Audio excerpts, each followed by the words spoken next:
सम्मानित मुल्क के मालिकों, मैं बौद्ध भिक्षु सुमित रतन। अभी अभी बहुत ही दुखद खबर आ रही है उत्तर प्रदेश के बलिया से। एक 7 साल की बच्ची का रेप 7-8 साल के बच्चों ने किया। इससे ज्यादा दुखद, इससे ज्यादा चिंतनीय खबर भारत के इतिहास में नहीं दूसरी कोई हो सकती है। इसके लिए कौन जिम्मेदार है?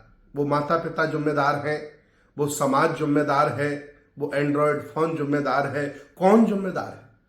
जब आप बच्चों की परवरिश नहीं कर पा रहे थे तो ऐसे बच्चों को पैदा करने का क्या फायदा था? ये जीवन है, इस जीवन में हर चीज का समय होता है, लेकिन ये समय से पहले बच्चों के मन में ये भाव कैसे आया? और अगर ऐसा ही होता रहा तो क्या किसी की बेटी, किसी की बहन सुरक्षित बचेगी?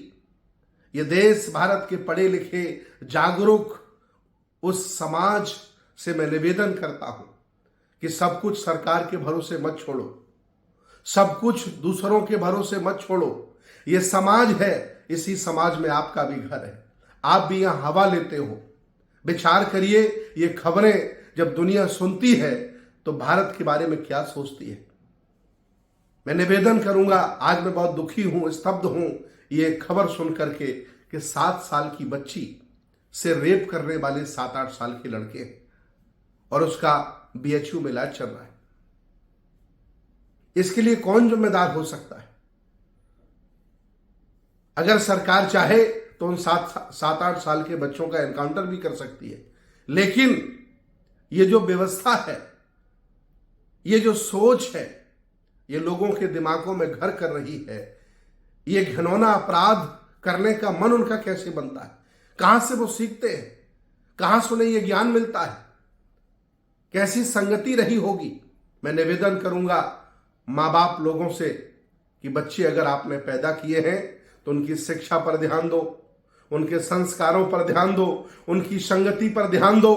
नहीं तो ये बच्चे आपको बुढ़ापे में चैन से नहीं रहने देंगे। ये आपका कमाया हुआ मान सम्मान 2 मिनट में खत्म कर देंगे। उन्हें संस्कार सिखाओ, उनके साथ समय बिताओ। भारत के मां बाप बच्चे पैदा कर देते हैं और सुबह से लेकर शाम तक पैसा कमाने के लिए घूमते रहते हैं, बच्चों के साथ समय नहीं देते। चले जाइए आप बंबई, चले जाइए आप बेंगलोर, चले जाइए आप दिल्ली। सुबह जब तक बच्चा सोकर के उठता है तब तक बाप नौकरी करने चला जाता है और जब तक लौट के आता है तब तक बच्चा सो जाता है। महीनों बीत जाते हैं, बच्चा अपने पिता का चेहरा नहीं देख पाता है। यह समाज बन रहा है। जो मकान, दुकान, कोठियां जो आप जुटा रहे हो, ये किसी काम की नहीं है अगर हमारे बच्चों में संस्कार नहीं है, अगर हमारे बच्चों में चेतना नहीं है, अगर हमारे बच्चों में व्यवहार नहीं है। और अगर बच्चे बड़े होकर के यही सब करेंगे तो आपके मकान, दुकान, पैसे का क्या लेना देना? इसलिए दुनिया से सीखो, उतने ही बच्चे पैदा करो जिनको आप संभाल सको, पढ़ा लिखा करके बेहतर और बड़ा बना सको। न भीड़ जुटाने से कोई फायदा नहीं है, न कोई बच्ची नहीं बचेगी, कोई बच्चा नहीं बचेगा। जिस तरह की दौड़, मैराथन की दौड़ में भारतीय समाज दौड़ रहा है, ईर्ष्या, द्वेष, नफरत की लड़ाई, प्यार मोहब्बत खत्म हो गया है। गांव में जाइए, एक दूसरे से लोग बोलते नहीं हैं, एक दूसरे के घर लोग नहीं जाते। पता नहीं किस बात का गुमान है लोगों में। घर जब कच्चे हुआ करते थे तो मोहब्बत हुआ करती थी। जब से घर तुम्हारे पक्के हो गए हैं, मोहब्बत, भाईचारा खत्म हो गया है। ईर्ष्या, द्वेष, नफरत से पूरा भारत जल रहा है। और ये बच्चे आपके क्या सीख रहे हैं?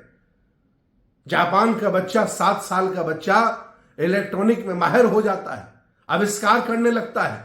आपके बच्चे कौन सा आविष्कार कर रहे हैं? इसलिए शर्म करो, भारतीय संस्कृति की रक्षा करो। भारत विश्वगुरु था।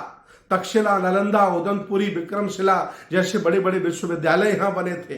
पूरी दुनिया यहां पढ़ने आती थी। लोग त्यागी थे, परिश्रमी थे, साहसी थे, संस्कारवान थे।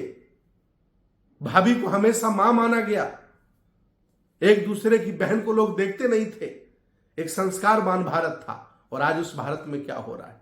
इसलिए पूरे भारतीय समाज को डूब मरने की एक खबर है। भारत को बचाना चाहते हो तो आओ निकलकर और अभियान चलाओ, देश की व्यवस्था को हाथ में संभालो। नहीं तो आज वो कर रहे हैं, कल तुम्हारा पड़ोसी करेगा और उसकी आहट तुम्हारे घर में भी आएगी। बारी बारी से सब बर्बाद हो जाएंगे, कुछ बचेगा नहीं यहां। इसलिए देश बचाओ, संस्कृति बचाओ, बच्चों का भविष्य बचाओ। आखिर उन बच्चों को कौन समझा रहा है कि 7-8 साल की उम्र में आपको रेप करना है? और 7-8 साल की बच्ची क्या जानती होगी? बच्चों को कहां से ज्ञान मिला? अमेरिका के एक वैज्ञानिक ने कहा है कि अगर इसी तरह से बच्चों को तो मोबाइल हाथ में पकड़ाए रहे तो 10 साल बाद हर घर में 4 लोग पागल होंगे। मोबाइल की वजह से हर दूसरा आदमी पागल होगा। और आज बड़े बूढ़े बुजुर्ग जितना मोबाइल में नहीं जानते उतना बच्चे जानते हैं। इनके हाथों से मोबाइल लीजिए, इनको किताबें दीजिए, इनको बड़े सपने दीजिए, उन्हें समझाइए, उनके साथ वार्ता करिए। जितना दूरी बच्चों से तुम बनाओगे उतना ही बच्चे आपके बिगड़ते जाएंगे, क्योंकि खाली दिमाग शैतान का घर होता है। संभालो, आने वाली पीढ़ी को संभालो, इस देश को संभालो। बहुत बुरा हो रहा है। धन्यवाद।